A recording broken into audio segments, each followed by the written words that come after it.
Hey good people, on your screen again it's Tifa Davy. Thank you all so much for the love I received on my last video. Like, it was mad. If this is your first time coming across my channel, thank you so much. And if you're a returning subscriber, you all are the real MVP. You already know I love you all. Thank you so much for always coming back to watch my video. Without wasting much of our time, let's get right into today's video.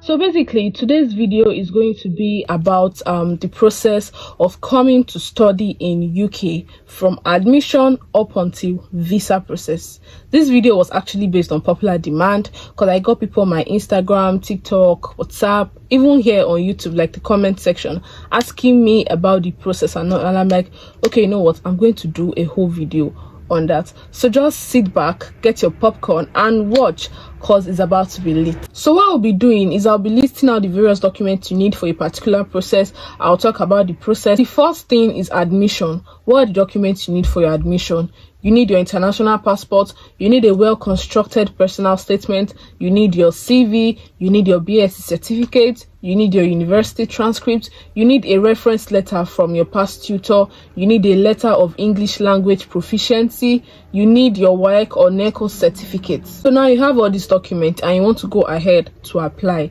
Normally it is advisable that you apply to more than one school. Apply to like 5 schools in case of incasity. So now when you go online, you check for schools. We have a lot of schools here. We have University of Derby, just to list a few. We have University of Nottingham, University of Northampton, University of Portsmouth, University of Plymouth. We have Ulster University, University of Lincoln, University of Leicester, University of Salford, or is it Salford University? There are a lot of universities here, so you like to go online, check for schools. Then when you've like picked like 5 to 6 schools, then you go on their website, you check if they have the course that you want to offer.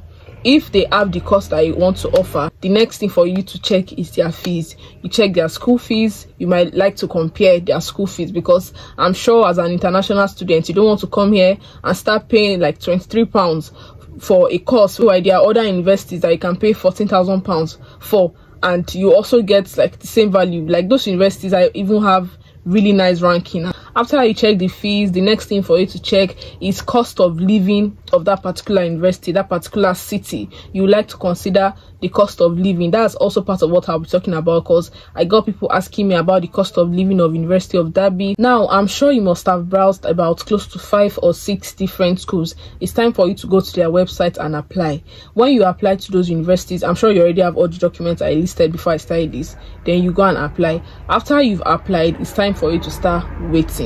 Is either they first give you a conditional offer and later they give you an unconditional offer, or they give you a direct unconditional offer.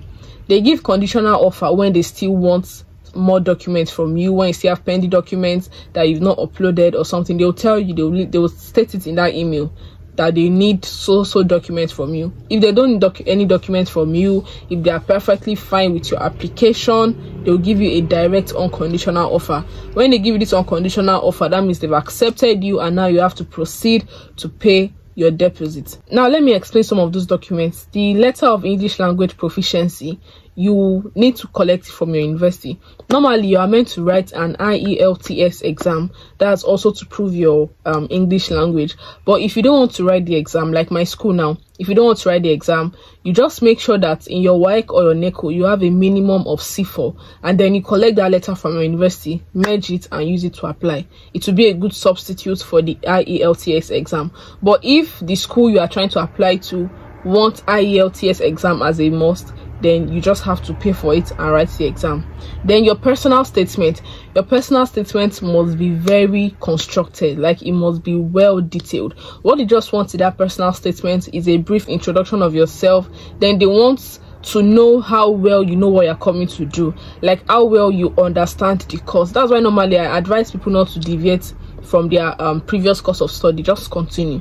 But if you know what you are doing, if you've gone to browse about the course and you are sure of the course, you know you can defend it in your personal statement, then it's fine, you can deviate. But if you can't, just continue with what you already know, because it's that personal statement that will determine if you get that admission or not.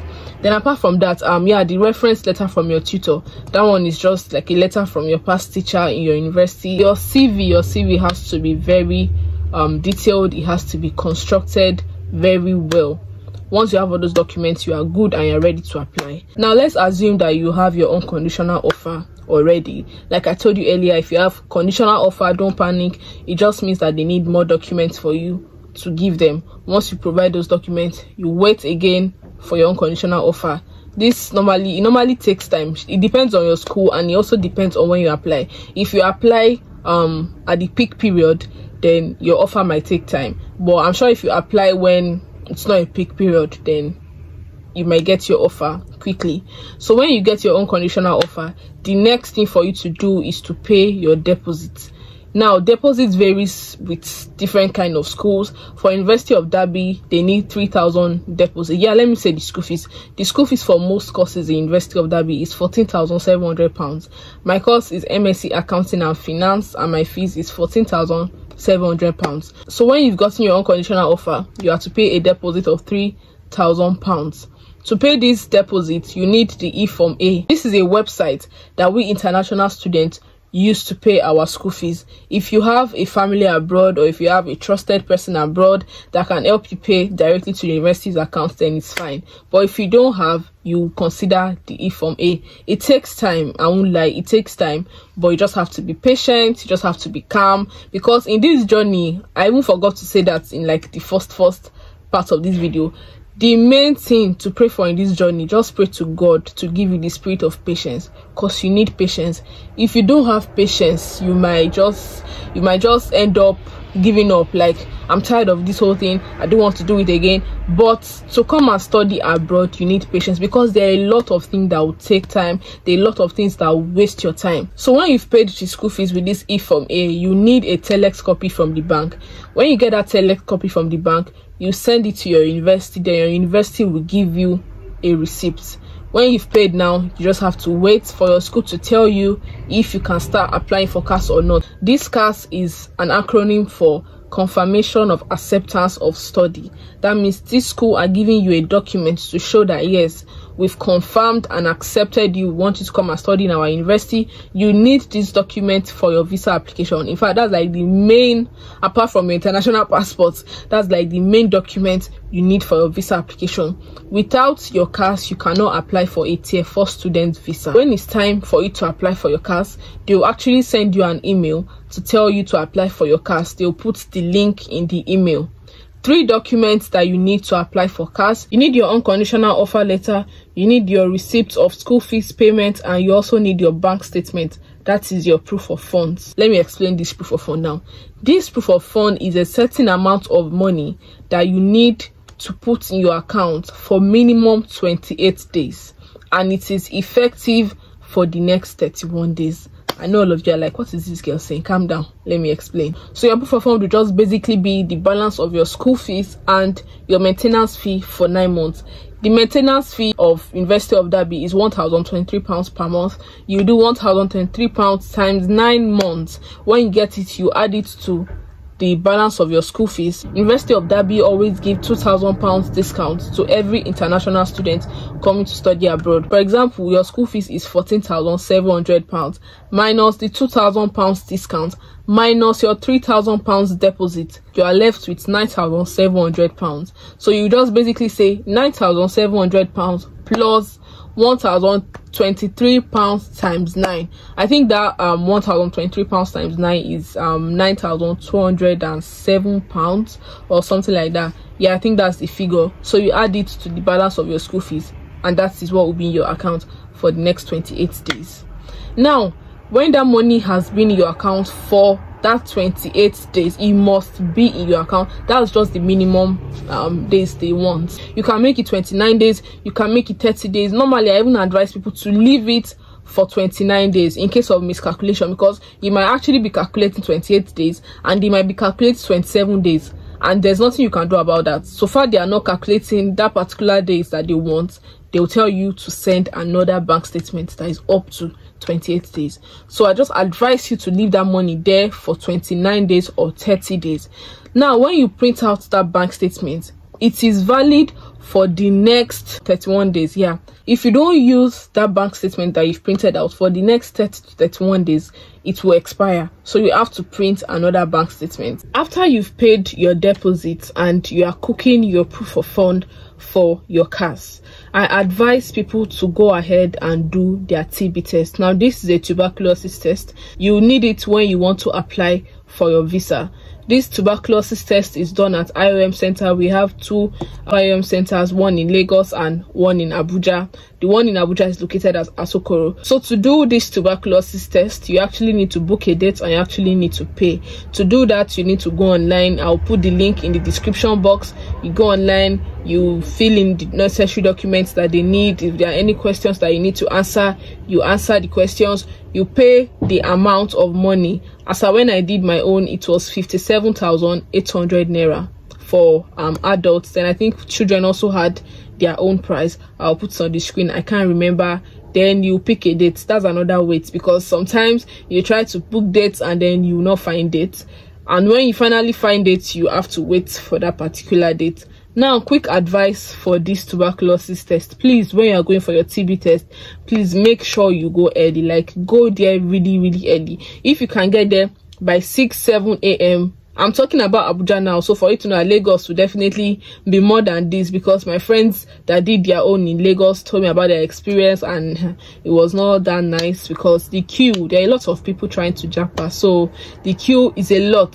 So please, if you are going for your TB test, make sure you go early, so you do your test early, collect your results and leave there on time. So let's fast forward to CAS application. Now your university have sent you email, they told you to start applying for CAS, and you've waited for that 28 days or 29 days. Your money is already cooked. Normally we say my proof of fund is half baked or is baked. So now let's say your proof of fund is baked, it has stayed in your account for the required days that they want. That's the minimum of 28 days, and you have the required funds complete inside the account. You go to the bank. Some people print out their bank statement online, but me personally, I don't like stories that touch.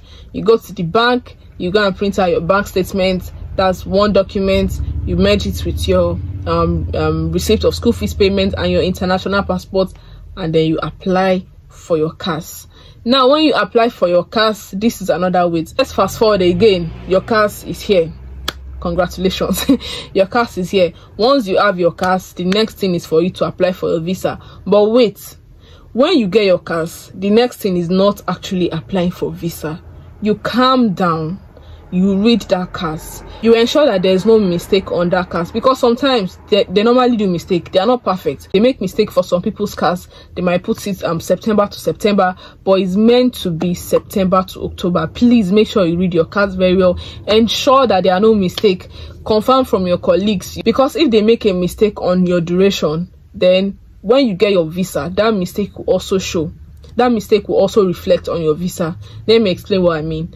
If your CAS doesn't show your course start date to be September and your course end date to be October, when you get your visa, you just have that normal 1 year duration. But if your course start date has September and your course end date as October, when you get your visa, you have extra 5 months to stay in the UK. So it will not be September to October. It will not be August, because normally you are allowed to enter UK a month to your course start date. That was what happened to me. My course start date is in September, but I was allowed to enter UK a month before my course start date.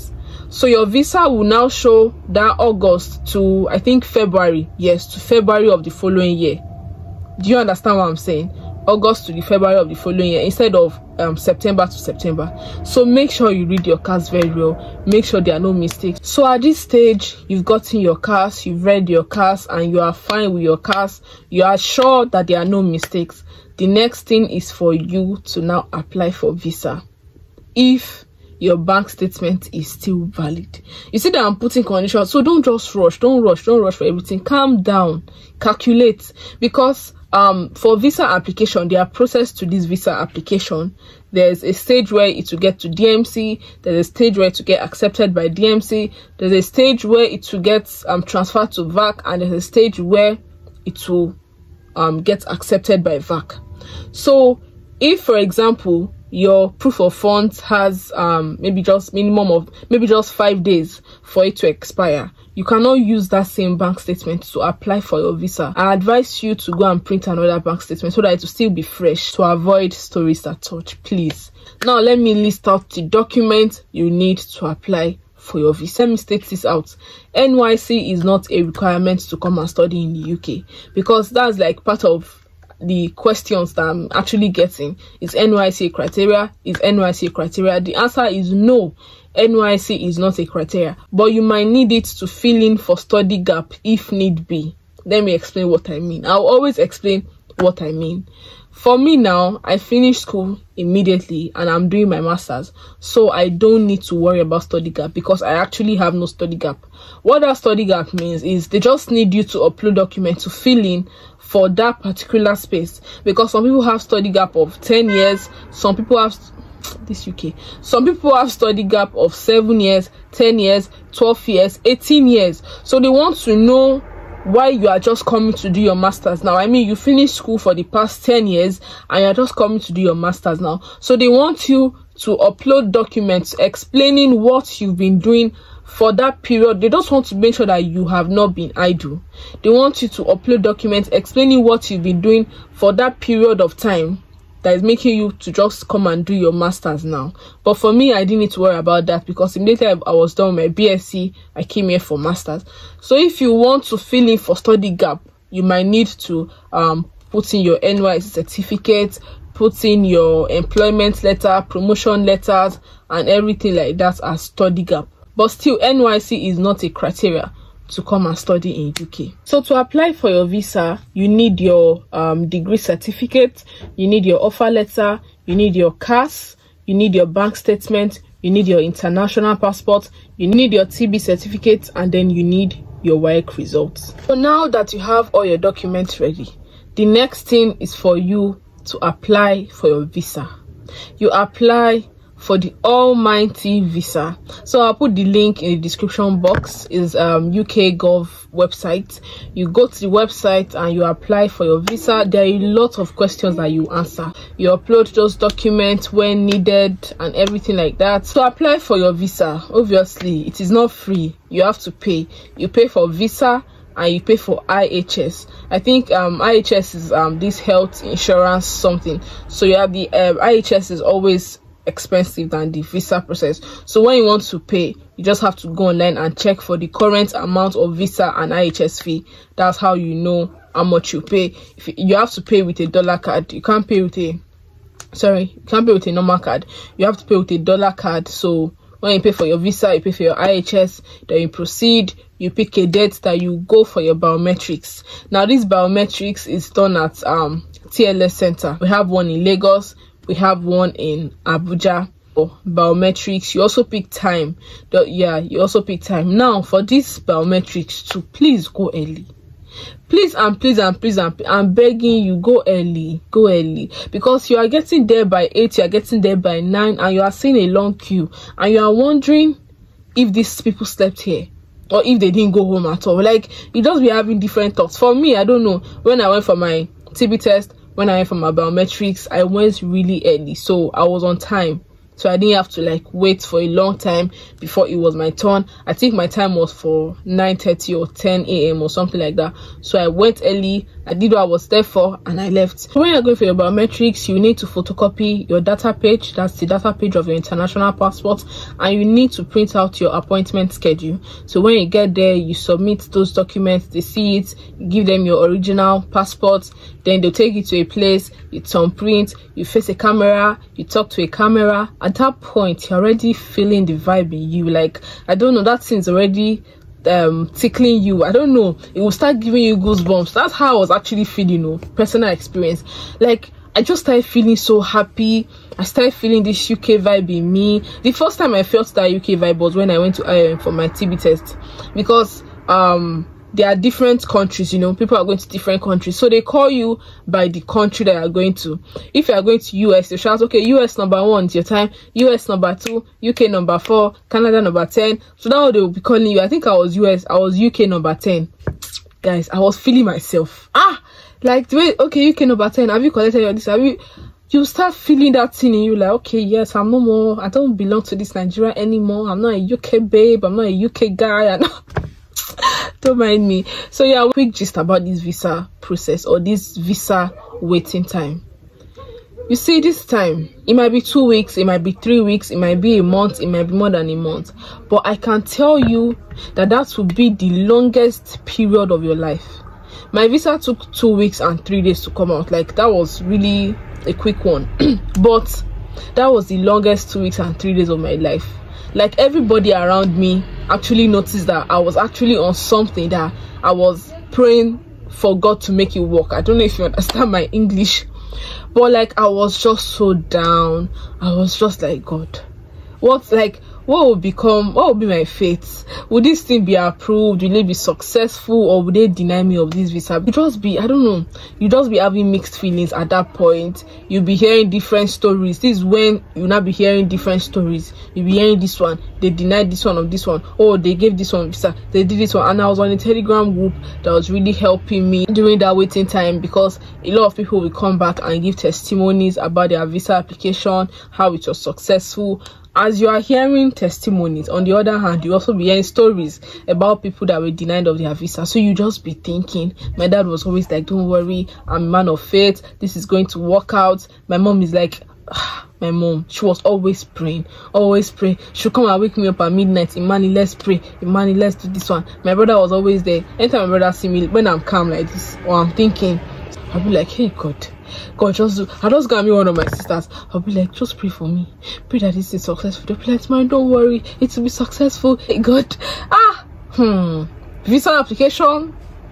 Shout out to Bolanle. Bolanle really helped me with my visa application. In fact, she helped me with the whole process. When you apply for this your visa, there's a way you can track your visa on the UK Gov website. I think I'll also do a little recording of that one and put it on the screen so that you guys can see. I mean, I'm here to make life easier for you guys. Somebody also made life easier for me, so I'm also here to make life easy for you guys. When you're done applying, you get this email and you click on student visa. It takes you to Safari. Here you just have to input your password. So that's what I was doing here. I want the voiceover to follow the whole process so that you guys will understand it better. So once you click on your password, you save it, and then it takes you to this place. You click on provide document and biometrics. It takes you to this next step. You click on continue. Then when you click on continue, it will redirect you to the TLS contact website. Once it redirects you to the TLS contact website, you see all this, then you click on track, and here you can track your visa when it gets to DMC, when it gets to VAC, and everything. So yeah, when you're done, they will give you a paper to come back with when you're coming to collect your passport. You have to keep it very well because you need it when you want to come back to collect your passport. So now you have to go and start waiting. This is the waiting process. This is the process. This is the time when you start praying to God, when you start fasting. This, for those people that don't used to go to church, this is not the time you will not get closer to God. You will not be praying. You will not be so cautious of yourself. You know not to offend anybody. You just be praying, because you see that visa, it must be successful. It must be successful. So you start tracking your visa with that little video I popped up earlier. You track your visa. With that, you know when it gets to the decision making center, that's the DMC. You know when it gets accepted. You know when it's transferred back to VAC, that's visa application center, also known as the TLS. You know when it's accepted by that. When it shows accepted by VAC, you just start waiting for your collection email. This is the email they'll send to you that, okay, so and so, come to TLS center and come and collect your passports. They normally send that email twice. I don't know why. The day they sent it to me, they sent it to me the first time. I was still like, mommy, they said you should come and collect my passport. Before you know, they sent another one. I'm like, hey God, these people, the way so normally they send you that email twice. I don't know if they sent some people once, but they sent it to me twice to come and collect my passport. So you go there, you still queue. The day I went to collect my passport, I met a long queue. Then you queue, you collect your passports, and when that passport's in your hands, you are like, okay. Because the way it is with those people, you know, I said it in my moving vlog, the way it is with them UK people, you won't know if they've given you that visa or not until you open your passport and you see your vignette. But I know that you watching this video, I know that your visa application is going to be a success. I know that you're going to see your vignette sitting pretty on your passport very soon. Don't worry, just have faith, and everything is going to work out for your good. It is already even working out for your good. Everything will finally work out for your good. Don't worry, just take that bold step, apply to your school, and from there to be getting serious, because that's how it happened to me. Until when I got my visa, it was still like a joke, it was still like a dream to me, but everything came to reality. So when you collect your passport, you open it and you find your visa, then the journey begins. You go, you start doing your shopping. If you have to sell anything, you sell. If you have to dash out anything, you dash it out. You book your flight. You do any tests that you need to do. But now I'm not sure they are really keen on any test for now. But I took my COVID vaccine, but it's also not compulsory. The COVID test is also not compulsory anymore. Some people suggest you take vaccines like yellow fever vaccine and everything like that, but me, I only took COVID vaccine. Then from there, before you know, like play like joke, like serious like play, your travel date will come, and then you will proceed to the airport, you board your flight, and then you travel. Welcome to the UK. When you get to UK again, you face immigration on your arrival. When you get to UK at the airport, you face the immigration. There, I'll just give like 3 or 4 advice for your point of entry, because they call it point of entry experience. I'll just give you 4 advice for your point of entry experience. The first and most important one, be bold. Be bold as possible. Number 2, be genuine as possible. Don't give them a reason to doubt your stay in UK, or a reason for them to doubt your visa. Like, are you actually coming here to study? If they ask you a question about your school, you should know it, because that's what they mostly ask. They'll just ask you your name, where you'll be staying, what you'll be doing, will you be working. If they ask you if you'll be working, yeah, you can tell them that with time you might consider working, because you know that you are allowed to work 20 hours a week, because it will be there on your visa. As a student, as an international student coming to study in the UK, you are permitted to work 20 hours a week during term time, and you have unlimited hours during your holidays. So you can just, but don't allow them to feel like part of your main reason of coming to the UK is coming to work. Allow them to know that your main reason of coming here is to come and study and not to work. You get? So they'll just ask you basic questions. They might ask you questions about your course, about maybe the area, your modules and all. So just make sure you know those basic things before that time. Yeah, so once you're done with your point of entry, they stamp your passport by God's grace and you enter the city of UK. You're free from there. Yeah, I made a video on collecting my BRP. You need to go to the post office. You actually impute that post office when you're applying for your visa. That's the post office where you're going to collect your BRP. It is advisable for you to put a post office close to your school, because that is where they'll send your BRP to. Some schools, they send it to their school, so you collect it in your school. But for my own school, they sent it to the post office that I put in my visa application. That was Derby post office. So they'll send it there. You go there, collect your BRP. When you collect your BRP, you apply for your NI number.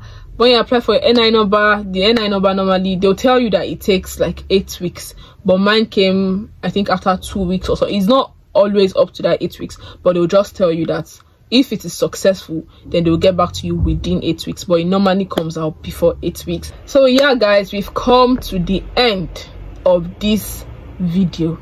The end of this video. If you know, and you know in your heart of heart, in your mind of mind, that you found this video useful, you found this video helpful, you really loved this video, you enjoyed watching this video, please give this video a thumbs up. If you have any questions for me, type it down in the comment section. If you have anything about this video, also type it down in the comment section. Let me know. I always read my comments and I'll always reply. If you have not yet subscribed to this channel, this is for you. Please hit that subscribe button, turn on your notification bell so that you get notified whenever I post a new content. Thank you so much, guys. Till next time. Love you.